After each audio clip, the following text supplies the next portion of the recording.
આજે આપણે આવી ગયા છીએ મારા પરમ મિત્ર રમેશભાઈ વેકરિયા તથા અશોકભાઈ વેકરિયાના ધર્મજીવન ફાર્મ પર. અહીં ખૂબ જ સુંદર અને શાંતિપૂર્ણ ગૌશાળા આવેલી છે, જ્યાં અનેક સ્વસ્થ અને સુંદર ગાયોનું પાલન કરવામાં આવે છે.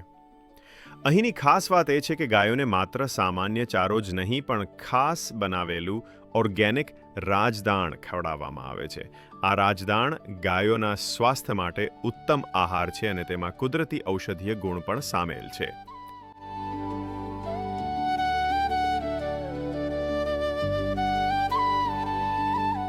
રાજદાણ બનાવવા માટે વપરાય છે પહેલા છે આ મીઠી સોડા,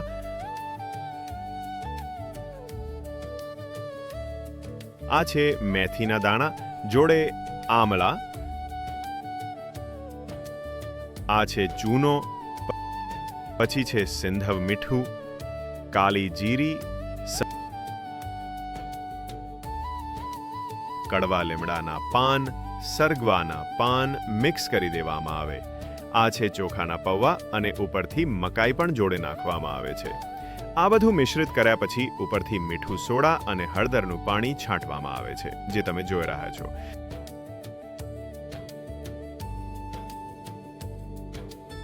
ત્યારબાદ આ મિશ્રણને ઘંટીમાં સારી રીતે ભેળવીને ગાંઠિયા બનાવવામાં આવે છે.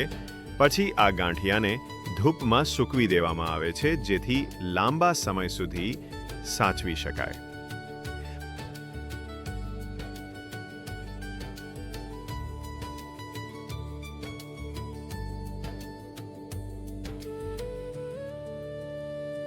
આ રાજદાણ ગાય માટે ઉર્જાવર્ધક અને પૌષ્ટિક આહાર છે. તેમાં પ્રોટીન, ખનિજ પદાર્થો અને ઔષધીય ગુણો ભરપૂર હોવાથી ગાયોની તંદુરસ્તી વધે છે અને દૂધની ગુણવત્તા પણ ઉત્તમ બને છે. સાચે જ સ્વસ્થ આહાર વથ સ્વસ્થ ગાયો, એટલે ગુણવત્તાસભર દૂધ. ગાવ સર્વ સુખ પ્રદાહ. ગાયો સર્વ પ્રકારનું સુખ આપનારી છે. જય શ્રી કૃષ્ણ.